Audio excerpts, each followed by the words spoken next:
තෙරුවන් සරණයි අයිබෝවන්. දහම් පාසල් අවසාන පසුගිය විභාග ප්‍රශ්න පත්‍ර සාකච්ඡා බෞද්ධ සංස්කෘතිය 2017-2018 අවුරුද්දේ තුන්වෙනි කොටස අපි සාකච්ඡා කරන්නට සූදානම් වෙන්නේ. මේ ප්‍රශ්න පත්‍රයට අදාළව පළවෙනි කොටස සහ දෙවෙනි කොටස අපි සාකච්ඡා කළා. සාමාන්‍ය බෞද්ධ සංස්කෘතිය ප්‍රශ්න පත්‍රයේ කොටස් 4ක් තියෙනවා. කොටස් 4න් අඩුම තරමින් එක කොටසකින් එක ප්‍රශ්නයක්වත් තෝරගෙන තමයි පිළිතුරු සපයන්නට වෙන්නේ. පළවෙනි කොටසේ සියලුම ප්‍රශ්නත් ඊට පස්සේ දෙවෙනි කොටසේ සියලුම ප්‍රශ්නත් අපි මේ වෙද්දී සාකච්ඡා කරලා තියෙනවා. අපි බලමු තුන්වෙනි කොටසේ තියෙන ප්‍රශ්න මොනවද කියලා. තුන්වෙනි කොටසේදී සාමාන්‍ය සාකච්ඡා කරන්නට තියෙන්නේ බෞද්ධ සාහිත්‍ය, බෞද්ධ ආభాසයෙන් යුක්තව ගද්‍ය පද්‍ය සාහිත්‍යයක් තියෙනවා, විශාල සාහිත්‍යයක්. ඉතින් ඒ සම්බන්ධයෙන් තමයි කතා කරන්නට තියෙන්නේ. පිරිවෙන දහම් පාසල අපේ YouTube නාලිකාව ඔස්සේ තමයි මේ සියලු සාකච්ඡාවන් අපි ඔබ වෙත ඉදිරිපත් කරනු ලබන්නේ. තුන්වෙනි කොටසේ 6 වෙනි ප්‍රශ්නයේ විදිහට තමයි ප්‍රශ්නේ සඳහන් වෙන්නේ. රෝම ඉලක්කම් 1 යටතේ සඳහන් වෙන ප්‍රශ්නේ පොළොන්නරුව හා දඹදෙණි යුගවලදී සිංහලෙන් රචිත ගද්‍ය කෘති හා ඒවායේ කතුවරුන් ගැන විස්තරයක් සපයන්නට කියන ප්‍රශ්නය. ඒ ප්‍රශ්නයේදී අපි බලමු 12 වෙනි පාඩමේ 3 වෙනි කොටසේ 55 සහ 56 පිටුවල තමයි මේ සම්බන්ධයෙන් තොරතුරු සඳහන් වෙන්නේ. පොළොන්නරු යුගයේ විසූ ගුරුළුගෝමි පඬිතුමා අමාවතුර කියලා ග්‍රන්ථයක් රචනා කරනවා. මේ ග්‍රන්ථය රචනා කිරීමේදී වස්තු විශේෂ විදිහට පාවිච්චි කරන්නේ බුදුරජාණන් වහන්සේගේ පුරුෂ ධම්මසාරථී ගුණය විස්තර කිරීම සඳහා.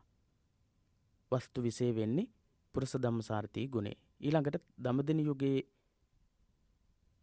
වැඩවසන්නට යෙදුණු මයුරපාද පිරිවෙන්පති බුද්ධපුත්‍ර හාමුදුරුවන් වහන්සේ අරහන් යන පදයේ අරගෙන බුදුරජාණන් වහන්සේගේ පූජාර්හ භාවය ගැන ග්‍රන්ථයක් රචනා කරනවා, පූජාවලිය කියලා.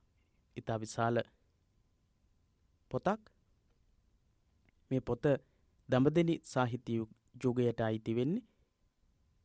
මයුරපාද පරිවෙනාධිපති බුද්ධපුත්‍ර හාමුදුරුවන් වහන්සේ තමයි මේ ග්‍රන්ථය රචනා කරන්නේ.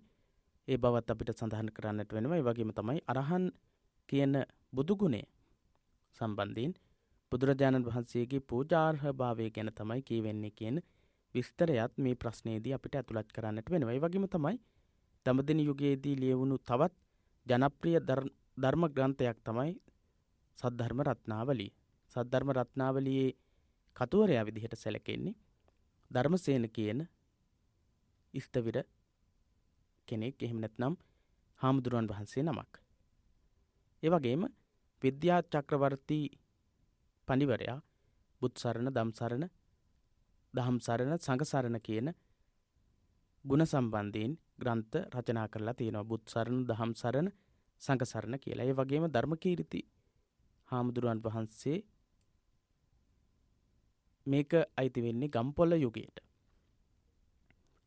ඒ නිසා අපිට මේ කොටස් තමයි සඳහන් කරන්නට වෙන්නේ. පොළොන්නරු යුගයේදී ගුරුළුගෝමි පඬිවරයා විසින් රචනා කරන ලද අමාවතුර, ඒ වගේම දඹදෙණි යුගයේදී රචනා වෙන මයුරපාද පරිවෙනාධිපති බුද්ධපුත්‍ර හාමුදුරුවන් වහන්සේගේ පූජාවලිය, දඹදෙණි යුගයේ රචනා වෙච්ච සද්ධර්ම රත්නාවලිය කියන ධර්මසේන කියන හාමුදුරුවන් වහන්සේ විසින් රචනා කරන ලද ගද්‍ය ග්‍රන්ථය ගැනත්, ඒ වගේම විද්‍යා චක්‍රවර්තීන් විසින් නිර්මාණය කරන බුත්සරණ, දහම්සරණ, සංඝසරණ කියන ග්‍රන්ථ පිළිබඳව අපිට සඳහන් කරන්නට වෙනවා මේ වගේ ප්‍රශ්නයකදී. මේ වගේ ප්‍රශ්නයකදී සඳහන් කරන්නට වෙන්නේ ඒ වගේ තොරතුරේ අපි සඳහන් කරන්නට යෙදුණු තොරතුරු තමයි සඳහන් කරන්නට වෙන්නේ, ඇතුළත් කරන්නට වෙන්නේ. ඉතින් අපි නැවත වතාවක් ප්‍රශ්නය බලමු. අපිට මේ ප්‍රශ්නේ බැලුවට පස්සේ ඒ අපි සඳහන් කරපු ඉදිරිපත් කරපු පිළිතුර ප්‍රමාණාත්මක වෙනවා. බලන්න ප්‍රශ්නේ නැවත වතාවක්.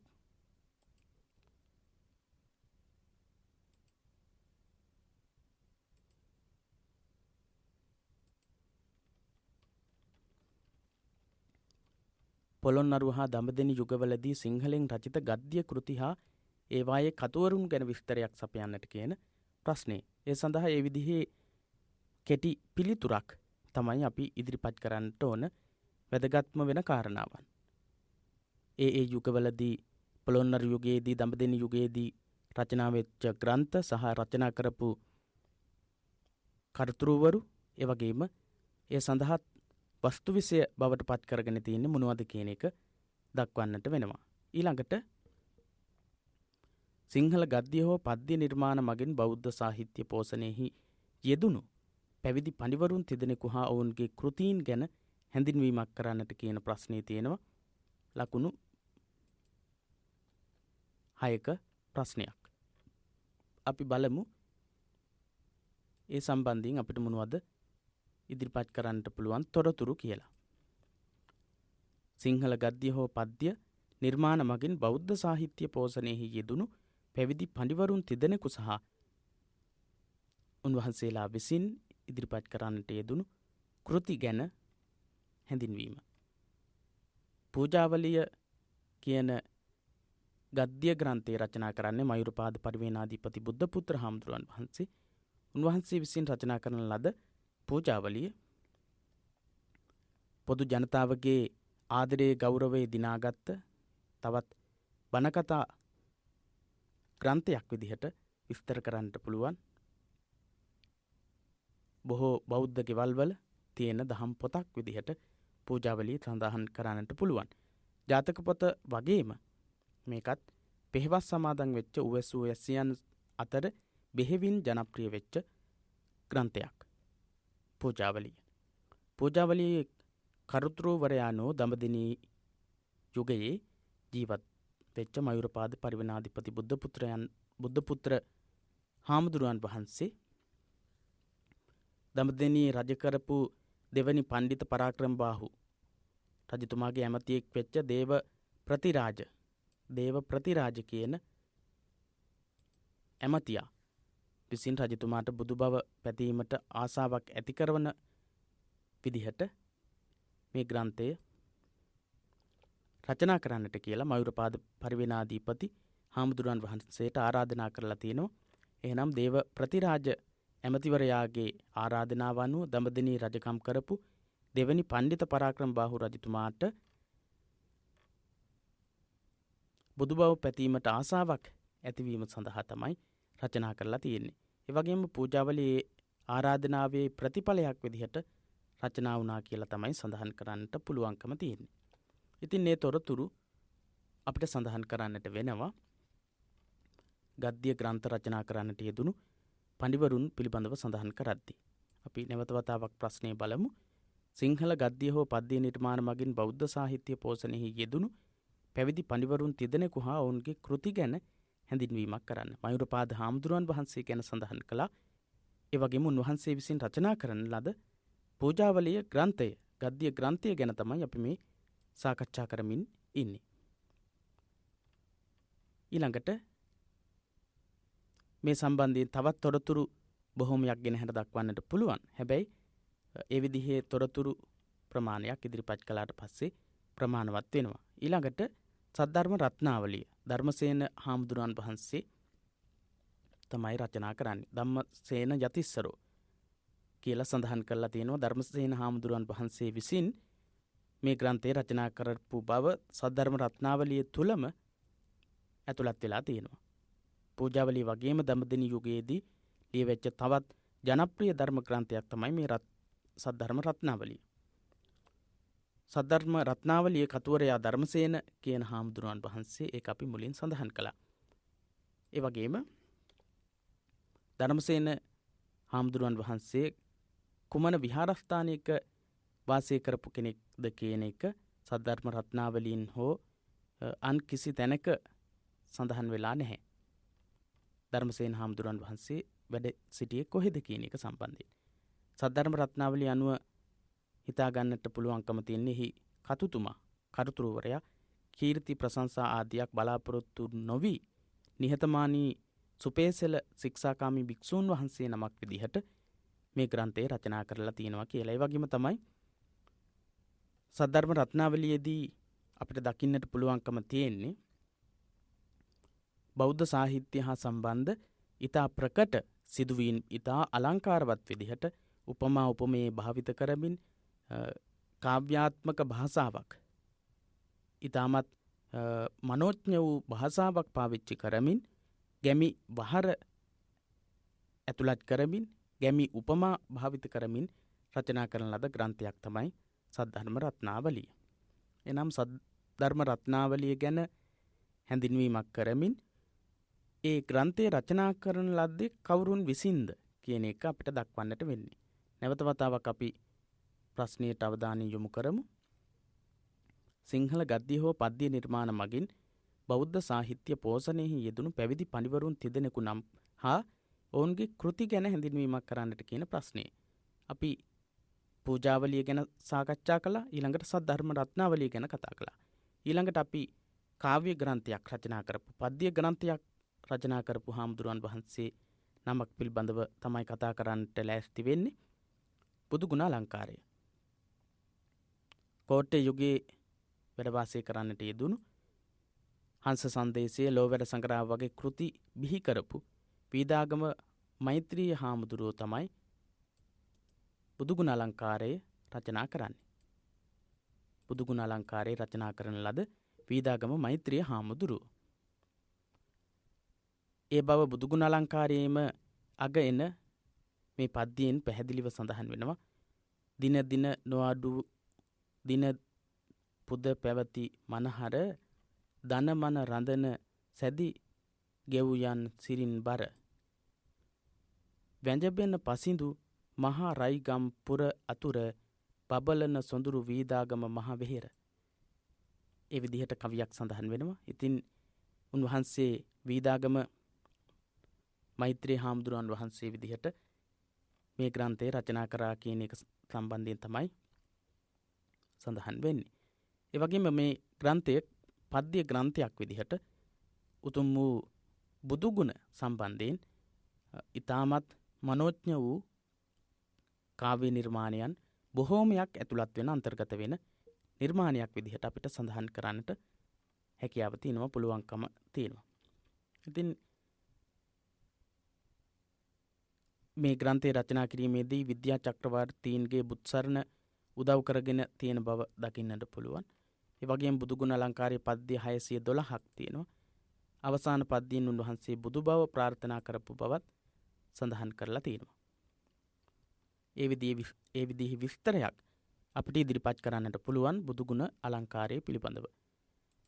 සිංහල ගද්‍ය හෝ පද්‍ය නිර්මාණ මගින් බෞද්ධ සාහිත්‍ය පෝෂණයෙහි යෙදුණු පැවිදි පඬිවරුන් තිදෙනෙක් විදිහට මයුරපාද පිරුවෙන්පති හාමුදුරුවන් වහන්සේ, පූජාවලියත්, ඒ වගේම ධර්මසේන යතිස්වරයන්න් වහන්සේ, හාමුදුරුවන් වහන්සේ, සද්ධර්ම රත්නාවලියත්, ඒ වගේම පීදාගම මෛත්‍රී හාමුදුරුවෝ රචනා කරපු බුදුගුණ අලංකාරයේ පද්‍ය ග්‍රන්ථය ගැනත් ඒ විදිහට අපිට හැඳින්වීමක්, පැහැදිලි කිරීමක් කරන්නට පුළුවන්. ඊළඟ ප්‍රශ්නය තමයි උපදේශාත්මක කතා සංග්‍රහයක් වශයෙන් 550 ජාතක පොතෙහි පවතින වැදගත්කම නිදසුන් මගින් පැහැදිලි කරන්නට කියන ප්‍රශ්නය. අපිට මේ ප්‍රශ්නයේදී උපදේශාත්මක ග්‍රන්ථයක් විදිහට ලබා දෙන උපදෙස් මොනවද කියලා උදාහරණ සහිතව ඉදිරිපත් කරන්නට වෙනවා. උදාහරණ සහිතව ඉදිරිපත් කරන්නට පුළුවන්. ඉතින් 12 වෙනි පාඩමේ දෙවැනි කොටසේ බෞද්ධ සංස්කෘතිය පොතේ 12 වෙනි පාඩමේ දෙවැනි කොටසේ මේ සම්බන්ධයෙන් සඳහන් වෙනවා. සිංහල ජාතක පොත් වහන්සේ ජාතක කතා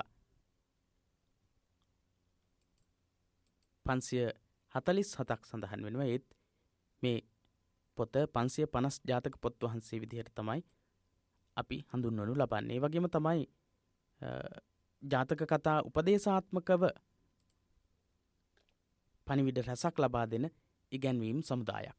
ජාතක කතාවක ප්‍රධාන චරිතයෙන් බොහෝ වෙලාවට නිරූපණය කරන්නේ මතු දවසක බුද්ධත්වයට පත්වෙන බුද්ධාංකුරයාණන් වහන්සේ සම්බන්ධයෙන් එහෙම නැත්නම් බෝධිසත්වයන් වහන්සේ සම්බන්ධයෙන්. බෝධිසත්වයන් නිතරම හැසිරෙන්නේ අන්‍යයන්ට ආදර්ශයක් ගන්නට පුළුවන් ආකාරයෙන්. ඉතින් සමහර කතාවකින් බෝධිසත්වයන් යම්කිසි පාරමිතාවක් පූර්ණේ කරන ආකාරයක් විස්තර කරනවා. ඒ තුලින් උපදේශාත්මක පණිවිඩ රසක් ලබා දෙනවා. සමහර කතාවකින් දස අකුසල්හි දොස් දැක්වෙනවා. මෙලොව වැඩ සඳහාත් පරලොව වැඩ සඳහාත් හේතු බූතු වන සදුපදේශයන් රසක්ම ජාතක කතාවලින් අපිට දැක ගන්නට පුළුවන්කම තියෙනවා. ඉතින් ඒ ජාතක කතාවකින් සුවිශේෂ වූ උපදේශයක් ලැබෙන අතරම ඒ කතාවේ විවිධ අවස්ථාවන්ගෙන් ගත හැකි අතිරේක පාඩම් රැසක්ම තියෙනවා. ඉතින් මේ සම්බන්ධයෙන් අපිට දක්වන්නට පුළුවන් උදාහරණ සහිතව දක්වන්නට කියලා තමයි කියන්නේ. ජාතක කතාකරු ඒ ජාතක කතාවේදී ගත හැකි සුවිශේෂ උපදේශ පාඨකයාට කල් ඇතිවම ප්‍රකාශ කරනවා. ඒ වගේ අවස්ථාවක් තමයි මේ සඳහන් වෙන්නේ. එහි 80 කෙලක් පමණ ධන සම්පත් ඇති මච්චරී කෝසිය නම් සිටු පුත්‍රයෙක් වසන්නේ. ඒ සිටු පුත්‍ර තෙම තනකෙන්ද කෙන්දක් තෙල් ගාලා ඒන් තෙල් බිඳුවකුත් අනුන්ට නොදෙන්නේ. මසුරු සිටානන් සම්බන්ධයෙන් කතා කරන්නේ. ඔහු කොයිතරම් මසුරු ගතියකින් පෙළුණාද කියන එක මෙතනින්ම සඳහන් වෙනවා. ඉතින් ඒ වගේ මසුරු කමින් ජීවත් වීම සුදුසු දෙයක් නොවන බව උපදේශ සහිතව ඉදිරිපත් කරනවා. මේ මච්චරී කෝසිය සිටුවරයාගේ සිදුවීම දක්වන්නේ ඉල්ලීස කියන ජාතකයේ වර්තමාන කතාව විදිහට. බුදුරජාණන් වහන්සේ වැඩ ඉන්න කාලයේදී මසුරු සිටානන් ඊටමත් ලෝභී කෙනෙක් විදිහට මසුරුකමින් යුක්තව ක්‍රියා කරපු කෙනෙක්. ඔහු සම්බන්ධයෙන් තමයි සඳහන් වෙන්නේ. ඒ වගේම ඉල්ලීස ජාතකයේදීත් මසුරු කමින් ක්‍රියා කරපු ආකාරය සඳහන් වෙනවා. මේ ඉල්ලීස ජාතකෙහි අරමුණ පෙන්වන ඉඟියක් විදිහට එම්බා ඇවැත්නි මල්ලිකා දේවී මව්පියන් බෑබුන් නැදිමයිලන් ආදීන්ට කළමනාවද්ද වල්ලභයාට කළමනා ආචාරද අඩුවක් නැතිව කරන්නේය. වල්ලභයා දේවතා කොට ඇත්තීය මහණෙනි. මෝතමෝ දැන් මතු පති දේවතා කොට විසුවා නොවේ. යටකී දවසද මෙලෙසම විසුවා වේ දැයි වදාරා. ඒ විදිහට දක්වන්නේ සම්බුලා ජාතකයේ. මච්චරිය කෝසී සිටුවරයාගේ සිදුවීම සම්බන්ධයෙන් දක්වනවා ඉල්ලීස ජාතකයෙන්. ඒ වගේම සම්බුලා ජාතකයෙන් ඊටමත් හොඳින් තමන්ගේ ස්වාමියාට ප්‍රතිභක්තියෙන් යුක්තව ක්‍රියා කරපු ආකාරය. මහණෙනි මෝතමෝ දැන්මතු පති දේවතා කොට විසුවා නොවේ. යටකිය දවසද මෙලෙස විසුවා වේ දැයි කියලා සඳහන් වෙනවා. ඒ විදිහේ පාට අපිට මේ වගේ ප්‍රශ්නයකදී ඉදිරිපත් කරන්නට වෙනවා. සම්බුලා ජාතකයෙන් උපුටාගත් මේ පාඨයෙන් එම කතාවේ අරමුණ පැහැදිලි වෙයි. එම කතාවේ අරමුණ පැහැදිලි කරනවා. සම්බුලා ජාතකයේ අරමුණ මොකක්ද කියලා. පති දේවතාවන් ප්‍රතිභක්තියෙන් යුක්තව කාන්තාවක් විසින් ක්‍රියා කරන ආකාරය පිළිබඳව උපදෙස් ලබා දීමක් සම්බුලා ජාතකයෙන් අපිට දකින්නට පුළුවන්. සමාජයේ දක්නට ලැබෙන විවිධ චරිත කතාවල ස්වරූපේනුත් අපිට ජාතක කතා ඇසුරින් සාකච්ඡා කරන්නට පුළුවන්. රජවරුන්, ඇමතිවරුන්, සිටුවරුන්, බිසෝවරුන් සහ කුමරියන්, දෙවියන්, යකුන්, නාගයන්, තාපසයන්, උපාසකයන්, දානපතියන්, වෙලෙන්දුන්, ගොවියන්, වැද්දන් මේ ආදී විවිධ ආකාරයේ අය සම්බන්ධයෙන් විවිධ ඉගැන්වීම් ජාතක කතාවන් වල සඳහන් වෙනවා. ඉතින් ඒ වගේ තිරිසන්ගත සතුන්, ඒ වගේම මිනිසුන්ගේ හැසිරීම් රටාවන් පිළිබඳව විවිධ අත්දැකීම් ලබා ගන්නට පුළුවන්. ඒ අත්දැකීම් තුළින් අපේ ජීවිතයට විශාල වශයෙන් උපදේශයන් ලබා ගන්නට හැකියාව තියෙනවා. ඉතින් මේ විදිහේ විවිධ උපමා දක්වමින් අපිට මේ කාරණාව පැහැදිලි කරන්නට පුළුවන්කම තියෙනවා. ඉතින් මේ විදිහට උපදේශ ලබා දෙනකොට බිරිඳගේ අවධානය තමා වෙත නැතිව දරුවන් වෙත යොමු වීම නිසා ඉරිසියාවෙන් ක්‍රියා කරපු රජ කෙනෙක් පිළිබඳව තොරතුරක් සඳහන් වෙන අවස්ථාවක් ජාතක කතා පොතින් අපිට දකින්නට පුළුවන්. නාවා කිරිපවන ලද කුඩා දරුවා සෙල්ලම් කරන හැටි චන්ද්‍රා බිසව බලා සිටින්නේ මහත් ආසාවෙන්. ප්‍රපාත රජමැදුරට ඇතුල් වන්නේ මේ වේලාවේදී. මේ වෙලාවේදී ප්‍රපාත කියන රජතුමා ඇතුල් වෙනවා. සිය දරුවා කෙරෙහිම යොමු සිත් ඇති චන්ද්‍රා බිසවගේ අවධානය රජු වෙත යොමු නොවීම නිසා රජු කෝපයට පත් වෙනවා. රජතුමා වදකයා කැඳවලා පුත්කුමාරයාව වදදී මැරීමට නියම කරනවා. කුමරාගේ අත්පා කපා දමමින් වදකයා රාජ නියෝගය ක්‍රියාත්මක කිරීම ආරම්භ කරනවා. ඉතින් සාමාන්‍ය මව් කෙනෙක්ගේ සෙනෙහස දරුවන් කෙරෙහි යොමු වුණාට පස්සේ අනිකුත් සියල්ලක්ම පරාජයට පත් කරමින් අනිත් සියල්ලක්ම අමතක කරමින් දරුවා කෙරෙහිම යොමු වෙන්නට පුළුවන් අවස්ථාවක් තමයි ඒ කියවෙන්නේ. හැබැයි ඒ අවස්ථාවේදී ප්‍රතාප කියන රජතුමා ක්‍රියා කරපු ආකාරයේ කොයිතරම් ක්‍රූර ආකාරයෙන් සිද්ධ වෙනවද කියන එක කතාවේ සඳහන් වෙනවා. ඒ වගේම ලිංගික ආවේගයත් ඊර්ෂ්‍යාව නිසා තවත් රජෙකු මේ අයුරින්ම ක්‍රියා කරපු ආකාරයක් සාන්තිවාදී ජාතකයේ දැක්වෙනවා. කලාඹු කියන රජතුමා අන්තఃපුර කාන්තාවනුත් එක්ක උයන් කෙලිය සඳහා පිටත් වෙලා යනවා. එහෙම පිටත් වෙලා ගිහිල්ලා රජතුමා හොඳටම සුරාපානය කරලා ඉන්නේ. ඒ වෙලාවේදී කාන්තාව රජතුමා වෙනුවෙන් නැටුම් නටමින් ගයමින් ඉන්නවා. හැබැයි රජතුමාට නිින්ද යනවා. ඒ අතරේදී සාන්තිවාදී කියන තාපසතුමා උයනේ සිටිනවා. ඒ උයනේ සිටින තාපසතුමා ගාවට අර කාන්තාවන් සියලු දෙනාම එක කාන්තාවක් පමණක් ඉදිරි කරලා අනිත් සියලු දෙනාම ගිහිල්ලා ධර්මයේ ශ්‍රවණය කරමින් ඉන්නවා. එතනදීම කියවෙනවා ඒ ඉතිරි කරලා ගියපු කාන්තාව රජතුමාව උපක්‍රමයකින් ඇහැරවනවා. ඇහැරවලා රජතුමා බලනකොට තමයි අනිත් බිසෝවරු රජතුමා සමීපේ හිටියේ නැත්තේ. එතකොට එතනදී රජතුමා ඊර්ෂ්‍යා කරන ආකාරයත්, ඒ වගේම රජතුමා ක්‍රියා කරන ආකාරයත්, ඒ වගේම ඒ කාන්තාව ළඟ හිටපු කාන්තාව ක්‍රියා කරපු ආකාරයත් කියන දෙක ගැනම ජාතක කතාව තුළ ඉතාමත් පැහැදිලිව සඳහන් වෙලා තියෙනවා. ඒ වගේ අවස්ථාවන් දක්වන්නට පුළුවන්. ඒ වගේම තමයි අසාත මන්ත්‍ර ජාතකයේදී සිය පුත්‍රයාගේ ගෝලයෙකු සමග පෙම් බැඳි වයසක මවක් අවුරුදු 120ක වයසක මවක් බෝධිසත්වයන් වහන්සේගේ මව රාගයෙන් මත් වෙලා තමන්ගේ පුතා ඝාතනය කරන්නට කරන උපක්‍රමයක් ගැන සඳහන් වෙනවා. ඒකෙදී කාමයේ ආදීනව ඒ වගේම රාගයේ ආදීනව ගැන කියවෙනවා. ඒ විදිහේ උපදේශ රාශියක් අපිට ජාතක කතා ඇසුරින් ලබා ගන්නට පුළුවන්. ඒ විදිහේ සදුපදේශ රසක් ලබා දෙන උපදේශාත්මක ග්‍රන්ථයක් විදිහට අපිට ජාතක කතා පොත විස්තර කරලා දක්වන්නට පුළුවන්කම තියෙනවා. ඉතින් ප්‍රමාණාත්මකව පිළිතුරක් ඉදිරිපත් කළාම අපිට අවශ්‍ය කරන ලකුණු ප්‍රමාණය ලබා ගන්නට පුළුවන්.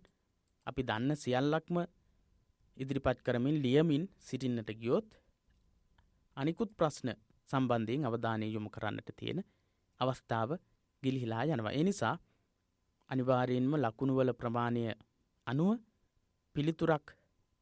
ප්‍රමාණාත්මක පිළිතුරක් ඉදිරිපත් කරන්නට උපරිම උත්සාහ කරන්නට ඕන. ඊළඟට අපි බලමු 7 වෙනි ප්‍රශ්නේ. බෞද්ධ පොදු ජනයාගේ ගෞරවය හා ආදරය දිනාගත් කෘතියක් වූ පූජාවලියේ පවත්නා ආගමික හා සාහිත්‍ය වැදගත්කම විමර්ශනය කරන්න. බෞද්ධ පොදු ජනයාගේ ගෞරවය සහ ආදරය දිනාගත් කෘතියක් තමයි පූජාවලිය. ඉතින් අපි මීට කලිනුත් ඒ ගැන කතා කළා. ඉතින් එහි ආගමික සහ සාහිත්‍යාත්මක වැදගත්කම මොකක්ද කියලායි කතා කරන්නට තියෙන්නේ. මේ ගැන කතා කරනකොට ජාතක පොත වගේම පෙහෙවස් සමාදන් වෙන උවැසියන්ට පරිහරණය කිරීම සඳහා බෙහෙවින්ම මහෝපකාරී වෙන ප්‍රයෝජනවත් වෙන ග්‍රන්ථයක්. එහෙනම් ආගමික මේ වශයෙන් පෙහෙවස් සමාදන් වෙච්ච උපාසක උපාසිකාවන්ට කියවීම තුළින් බුද්ධාලම්බන ප්‍රීතිය ශ්‍රද්ධාව ජනිත කරගන්නට හේතු වෙන බොහෝ දේවල් තියෙනවා. එහෙනම් ආගමික මේ වශයෙන් ශ්‍රද්ධාව ජනිත කරවීමේ අරමුණින් පූජාවලිය රචනා කරලා තියෙනවා.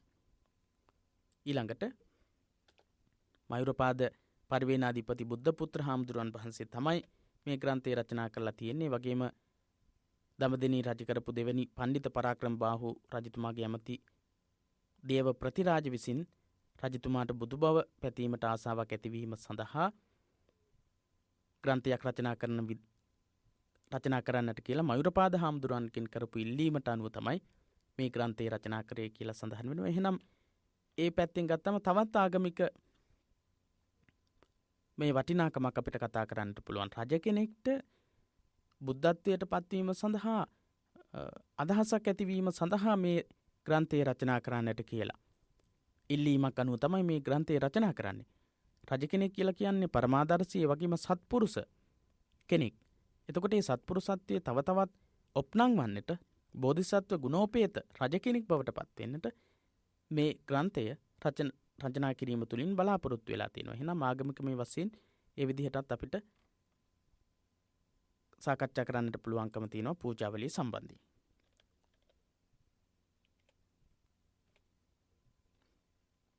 ඒ වගේම තමයි සිංහල පාඨකයන් තුළ බුදුන් වහන්සේ කෙරෙහි ශ්‍රද්ධා භක්තිය ඇති කරවා නිවන් මඟ පාදා දීම අරමුණක් වෙලා තියෙනවා කියලා සඳහන් කරනවා. කතුවරයාණන් වහන්සේගේ බුද්ධත්වයේ සාදා ගැනීමේ අභිමතාර්ථය ඉටු කර ගැනීමත් අතිරේක අරමුණක් බවට පත් වෙලා තියෙනවා. මේ ග්‍රන්ථය රචනා කරන භික්ෂුන් වහන්සේත් ආගමික මේ වශයෙන් අරමුණක් ඇති කරගන්නවා. බුද්ධත්වයට පත්වීම අරමුණක් බවට පත් වෙලා තිබෙනවා. ඒකත් ආගමික මේ වශයෙන් අපිට වැදගත්කමක් විදිහට සාකච්ඡා කරන්නට පුළුවන්කම තියෙනවා. අපි නැවත වතාවක් ප්‍රශ්නයට අවධානය යොමු කරලා බලමු. ප්‍රශ්නේ තමයි බෞද්ධ පොදු ජනයාගේ ගෞරවය හා ආදරය දිනාගත් කෘතියක් වූ පූජාවලියේ පවත්න ආගමික හා සාහිත්‍ය වැදගත්කම විමර්ශනය කරන්නට කියන ප්‍රශ්නේ.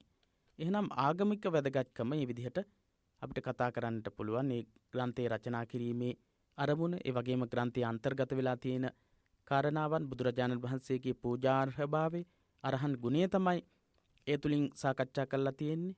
ඒ අතින් ගත්තට පස්සේ ආගමික වටිනාකම සාකච්ඡා කරන්නට පුළුවන්.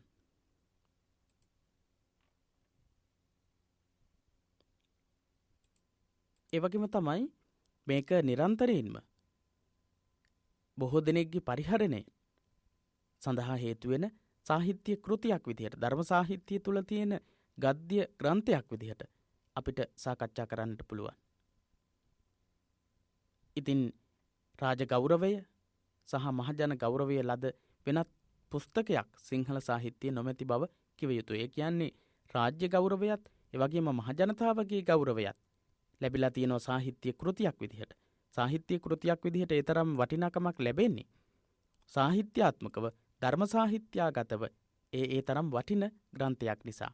ඉතින් බුදුරජාණන් වහන්සේගේ අරහ කියන ගුණය පාදක කරගෙන මේ ග්‍රන්ථය රචනා වෙන්නේ. එහෙනම් අරහන් ගුණය සම්බන්ධ කරගෙන උතුම් වූ බුදුරජාණන් වහන්සේගේ ගුණයන් ප්‍රකට කරමින්, වර්ණනා කරමින් රචනා කරන ලද වැදගත් වෙන සාහිත්‍ය ග්‍රන්ථයක් විදිහටත් අපිට මේ පූජාවලිය කියන ග්‍රන්ථය ගෙනහැර දක්වන්නට පුළුවන්. එහි තියෙන සාහිත්‍ය වටිනාකම මේ විදිහට පැහැදිලි කරන්නට පුළුවන්. බුදුරජාණන් වහන්සේ බුද්ධත්වයේ ලද පසුත් බුද්ධත්වයේ ලැබීමට පෙර බෝධිසත්ව කාලවලදීත් ලැබුවා වූ විවිධ පූජා විස්තර කිරීමෙන් මේ මාතෘකා ගැන ලිවීමට මයුරපාද හිමියන් විසින් උත්සාහ දරලා තියෙනවා. පූජාවලියේ පරිච්ඡේද 34ක් තියෙනවා. පරිච්ඡේද 34කින් යුක්ත විශාල ධර්ම සාහිත්‍ය ග්‍රන්ථයක්. බුදුගුණ සාහිත්‍ය, බුදුගුණ සාහිත්‍යාත්මකව ඉදිරිපත් කරන අවස්ථාවක් විදිහට අපිට දක්වන්නට පුළුවන්කම තියෙනවා. ඒ වගේම තමයි බුද්ධ චරිතය පිළිබඳව විස්තරාත්මක තොරතුරු ලියවිලා තියෙන ග්‍රන්ථයක් විදිහටත්, සාහිත්‍ය ග්‍රන්ථයක් විදිහටත්, බුදු ගුණ ගැන කියවන සාහිත්‍ය ග්‍රන්ථයක්, ඒ වගේම බුද්ධ චරිතය ගැන තොරතුරු රැසක් අනාවරණය වෙන ග්‍රන්ථයක් විදිහටත් අපිට සාකච්ඡා කරන්න පුළුවන් සාහිත්‍යමය අතින් ගත්තොත්. ඉතින් ඒ වගේම තමයි මේ සාහිත්‍ය ග්‍රන්ථය රචනා කරලා තියෙන අටුවා කතා ආදී විවිධ මූලාශ්‍රයන්ගෙන් ගත්ත තොරතුරු පොදු ජනතාවට ගැළපෙන භාෂාවකින් රචනා කරන විලාසයකින් තමයි ගෙනහැර දක්වලා තියෙන්නේ. එහෙනම් සාහිත්‍යාත්මකව ගත්තොත් අනිකුත් ධර්ම සාහිත්‍ය ග්‍රන්ථවල විස්තරත් ඇතුළත් කරලා මේ ග්‍රන්ථය රචනා කරලා තියෙන එකත් අපිට වැදගත් අවස්ථාවක් විදිහට දක්වන්න පුළුවන්. කොහොමද දක්වන්නේ? වෙනත් අටුවා කතා ආදීෙහි සඳහන් වෙන සමහර අයට නොතේරෙන ඉගැන්වීම්, ගැඹුරු පාලි ඉගැන්වීම් කොටස් ස්වකීය භාෂාවකින්, භාෂා විලාසයකින් ඉදිරිපත් කරලා තියෙනවා. සාහිත්‍යාත්මකව ගත්තොත් අනිකුත් ග්‍රන්ථ පරිහරණය කරන්නට බැරි අයට ඒ ග්‍රන්ථවල තියෙන තොරතුරුත් අවබෝධ කර ගැනීමේ පහසුව සැලසෙන විදිහේ සාහිත්‍ය කෘතියක් විදිහටත් පූජාවලිය අපිට කතා කරන්නට, සාකච්ඡා කරන්න පුළුවන්කම තියෙනවා, හැකියාව තියෙනවා. මේ විදිහට පූජාවලිය කියන ග්‍රන්ථය සාහිත්‍යාත්මකව වැදගත් වෙන ආකාරයත් ආගමිකමය වශයෙන් වැදගත් වෙන ආකාරයත් අපිට කතා කරන්නට පුළුවන්කම තියෙනවා. ඒ වගේම තමයි රසවත් කතාන්දර කීමේ හැකියාවකින් යුක්ත මයුරපාද හිමියන් විසින් මේ රචනා කරපු ග්‍රන්ථය රසවත් කතා මාධ්‍යකින් ධර්මය ඉදිරිපත් කරන්නට පාවිච්චි කරන ග්‍රන්ථයක් විදිහට විස්තර කරන්නට පුළුවන්.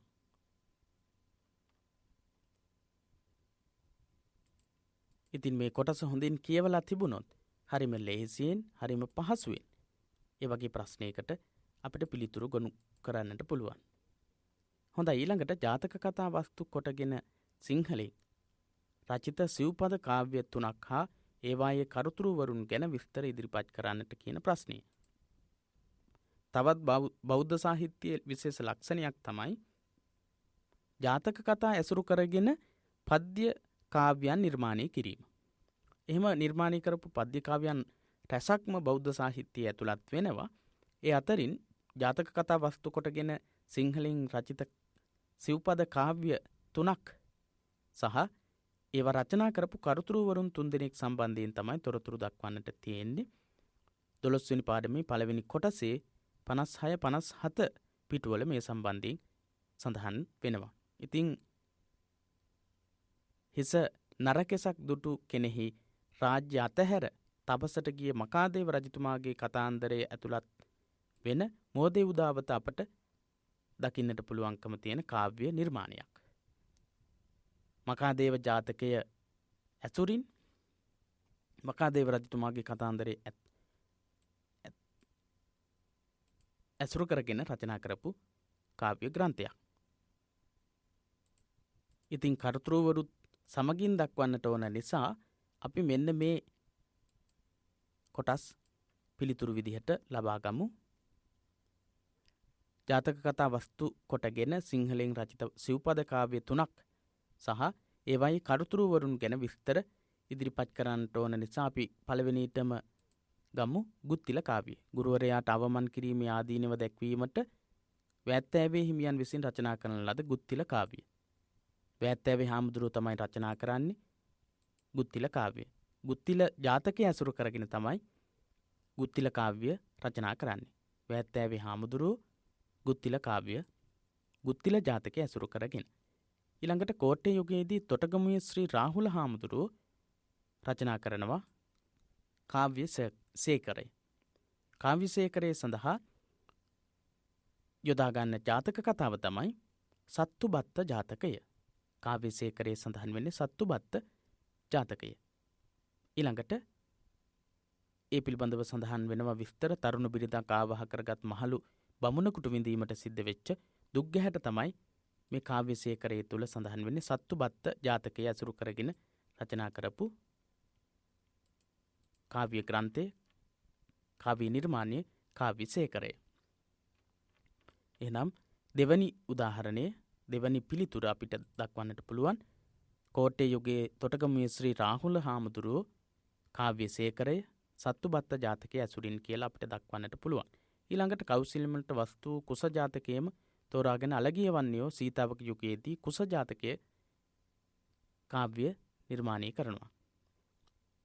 කුස ජාතකය කෞසිල්මලට වස්තු විශේෂ වෙච්ච කුස ජාතකය අලගිය වන්න මුකවැටිතුමා අලගිය වන්න යන් තමයි සීතාවක යුගයේදී මේ ග්‍රන්ථය රචනා කරලා තියෙන්නේ. ඒ වගේම තමයි තවත් තොරතුරු කිහිපයක් සඳහන් වෙනවා.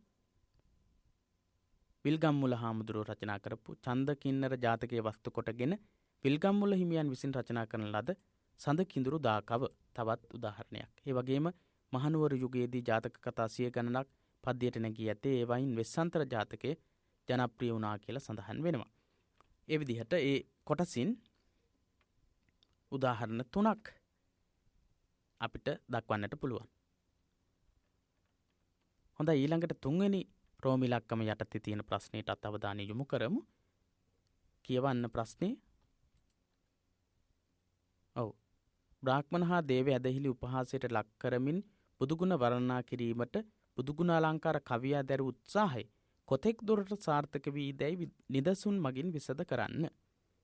බ්‍රාහ්මණ හා දේව ඇදහිලි උපහාසයට ලක් කරමින් බුදුගුණ වර්ණනා කිරීමට බුදුගුණ අලංකාර කවියා දරලා තියෙන උත්සාහය සාර්ථක වෙලා තියෙනවද කියලා දක්වන්නට කියන්නේ. ඉතින් අපි බලමු කෝට්ටේ යුගයේ වාසය කරපු හංස සංදේශය, ලෝවැඩ සංග්‍රහ වගේ ග්‍රන්ථ රචනා කරපු පීදාගම හාමුදුරුවෝ රචනා කරපු බුදුගුණ අලංකාරයේ දේවවාදී ඉගැන්වීම් සහ බ්‍රාහ්මණික ඉගැන්වීම් සම්බන්ධයෙන් ඉදිරිපත් කරලා තියෙන කාව්‍ය නිර්මාණ කවි මොනවද කියලා බලමු. බුදුගුණ අලංකාරයට කතාවස්තු වෙලා තියෙන්නේ බුදුරජාණන් වහන්සේගේ විශාලා මහනුවරට වැඩ එහි එකල උද්ගත වෙලා තිබුණු දුර්භීක්ෂ රෝග සහ අමනුෂ්‍ය කියන ත්‍රිවිධාකාර වූ බිය දුරු කිරීම. තුන්බිය දුරු කිරීම. විශාලා මහනුවර තුන්බිය දුරු කිරීම සම්බන්ධයෙන් තමයි සඳහන් වෙන්නේ. ඉතින් තුන්බිය දුරු කිරීම සඳහා උතුම් වූ බුදුගුණ බලය, රතන සූත්‍ර දේශනාවේ ශක්තිය ලබා දෙන්නට ක්‍රියා කරන ආකාරය සඳහන් වෙනවා. ඉතින් පීදාගම මෛත්‍රී හාමුදුරුවෝ මේ සම්බන්ධයෙන් ඒ කාලේ තිබුණු තත්කාලීන බ්‍රාහ්මණ හා දේව ඇදහිලි නිෂ්ප්‍රයෝජන කාර්යයන් බව පෙන්වෙමින් බුදුගුණ අලංකාරයේදී කවි කිහිපයක් ඉදිරිපත් කරනවා. ඉතින් මේ තියෙන්නේ කාව්‍ය නිර්මාණ. බොරුවේ මතුරු බැඳ වලහන ලෙවන් හැම සඳ බමුණන්ගෙන් දුලද වැඩෙක් ඌයේ ලොවට කි කලද. එහෙම සඳහන් වෙනවා. බොරුවේ මතුරු බැඳ වලහන ලෙවන් හැම සඳ බමුණන්ගෙන් දුලද වැඩෙක් වූයේ ලොවට කි කලද. බුදුගුණ අලංකාරය හා සම්බන්ධව දැක්වෙන කොටසේ මේ කවි සඳහන් වෙනවා.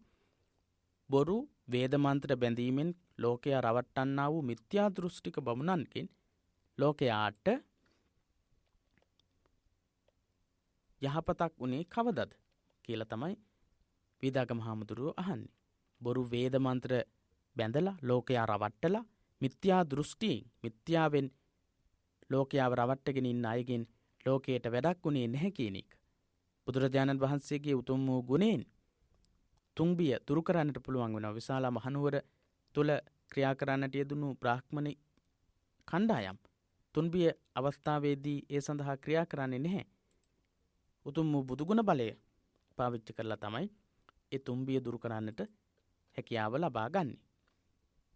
ඒ වගේම තවත් ආකාරයකින් දේවවාදී බ්‍රාහ්මණික ඉගැන්වීම් ප්‍රතික්ෂේප කරනවා. මෙන්න මේ විදිහට ගිනි දෙවියා කැමති ගෙයි ගෙයි තබා කරරුති නොනිමා රකින්න නිති මෙලොව ගෑනුදු දැනුදු ලෙඩ වෙති. ගිනි දෙවියා කැමති ගෙයි ගෙයි තබා කරරුති. හැම ගෙදරකම ගිනි දෙවියා වෙනුවෙන් ලිපේ ගින්දර නිවන්නේ නැතිව පවත්වාගෙන යන්නට ඕන ඒක කුසලයක් කියලා තමයි බ්‍රාහ්මණික ඉගැන්වීමේ තියෙන්නේ. ඉතින් ඒක කොච්චර අර්ථ ශූන්‍ය දෙයක්ද කියන එක කියවෙනවා. අර්ථය බලන්න. ගිනි නොනිවා තබා ගැනීම කුසලයක් ලෙස සලකන බමුණන් මෛත්‍රී හිමියන් විසින් සිනහවට ලක් කරන්නේ කුස්සියේ ගින්දර නොනිවා තබා ගන්නා ගැහැණුන් ලෙඩවන්නේ මන්දැයි අසමිනි.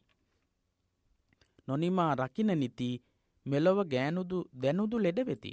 ඇයි මේ ගින්දර නොනිවා ගිනි දෙවියා වෙනුවෙන් ගින්දර ආරක්ෂා කරගෙන ඉන්න කාන්තාවන් එහෙනම් ඇයි ලෙඩ රෝගවලට පත් වෙන්නේ කියන ප්‍රශ්නය අහනවා වීදාගම හාමුදුරුවන් වහන්සේ. ගිනි දෙවියා කැමති ගෙයි ගෙයි තබා කරරුති නොනිමා රකින නිති මෙලව ගෑනුදු දැනුදු ලෙඩ වෙති. ගැහණු අය එහෙනම් ලෙඩ වෙන්නේ මොකක් නිසාද? ගිනි දෙවියා පිදීම හැම නිතරම කුස්සියේ ඉඳලා ලිපේ ගින්දර පත්තු කරගෙන ඉන්න කෙනා තමයි කාන්තාව. එහෙනම් කාන්තාවනුත් දැනුත් ලෙඩ රෝගවලට පත්වෙමින් ඒ විදිහට පත්වෙන්නේ දෙවියන්ගේ ආශිර්වාදයක් නැති නිසාද? දෙවියන්ගේ ආශිර්වාදයක් තියෙනවා නම් එහෙම වෙන්නේ කොහොමද කියන ප්‍රශ්නේ තමයි මේ පද්‍යයෙන් වේදාගම හාමුදුරන් වහන්සේ අහන්නේ. ඊළඟට වඳුරෙකු පිනු මුහුඳ එතරව යා නොහි හිඳ ගිලය රම්ගේ බැඳ මෙසේ වෙද මෙලොව දෙවියන් තෙද. වඳුරෙකු පිනු මුහුඳ එතරව යා නොහි හිඳ ගියල රම්ගේ බැඳ මෙසේ වෙද මෙලොව දෙවියන් තෙද.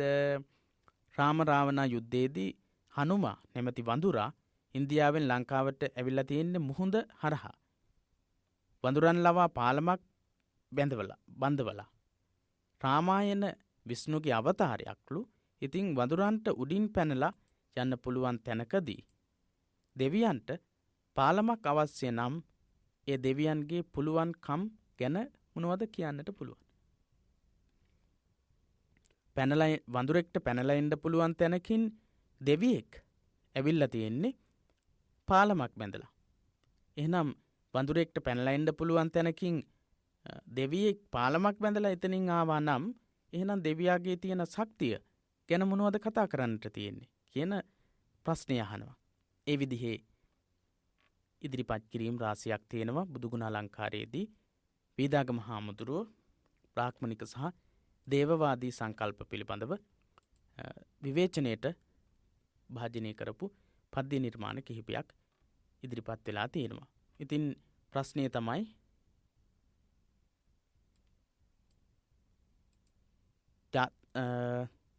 බ්‍රාහ්මණ හා දේව ඇදහිලි උපහාසයට ලක් කරමින් බුදුගුණ වර්ණනා කිරීමට බුදුගුණ අලංකාර කවියා දැරූ උත්සාහය කොතෙක් දුරට සාර්ථක වී දැයි නිදසුන් මගින් විසඳ කරන්නට කියන ප්‍රශ්නය.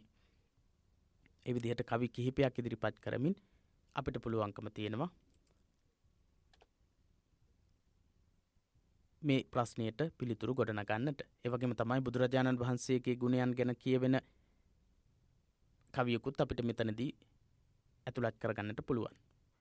කවි 2ක් 3ක් හෝ කවි 4ක් අපිට ඉදිරිපත් කරන්නට පුළුවන්. කාල වේලාව අනුව ප්‍රමාණාත්මකව කවි උදාහරණ විදිහට ඉදිරිපත් කරමින් මේ වගේ ප්‍රශ්නයකදී අපිට සාකච්ඡා කරන්නට වෙනවා. එහෙමනම් අපි මේ කතා කළේ සාකච්ඡා කළේ දහම් පාසල් අවසාන විභාගය සඳහා වැදගත් වෙන ප්‍රශ්න පත්‍රයක එක කොටසක් 2017 අවුරුද්දේ බෞද්ධ සංස්කෘතිය පසුගිය විභාග ප්‍රශ්න පත්‍රයේ 3 වෙනි කොටස. ඊළඟට අපි ඉතාමත් ඉක්මනින් 4 වෙනි කොටස සාකච්ඡා කරන්නට බලාපොරොත්තු වෙනවා. ඒ වගේම තමයි 2016-2017 අවුරුද්දේ ප්‍රශ්න පත්‍ර 4ම බුද්ධ චරිතය, බුද්ධ ධර්මය හා පාලි භාෂා පරිචය, ඒ වගේම ශාසන ඉතිහාසය, බෞද්ධ සංස්කෘතිය කියන ප්‍රශ්න පත්‍ර 4ම කොටස් සියල්ලක්ම සාකච්ඡා කරන්නටත් බලාපොරොත්තු වෙනවා. එහෙමනම් පිරිවෙන දහම් පාසල අපේ YouTube නාලිකාව සමගින් නිරන්තරයෙන්ම රැඳී සිටින්න. මේ වගේ වැදගත් වෙන, අර්ථවත් වෙන, පැහැදිලි සාකච්ඡාවන් සමගින් දහම් පාසල් අවසාන විභාගය සඳහා ඔබව දැනුවත් කරන්නට අපේ නාලිකාව තුළින් අපි උත්සාහ කරනවා. එසේනම් මේ සාකච්ඡාවෙන් සමුගන්නවා. පිරිවෙන දහම් පාසල අපේ සියලු සම්බන්ධතා සමගින් තෙරුවන් සරණ ප්‍රාර්ථනා කරමින්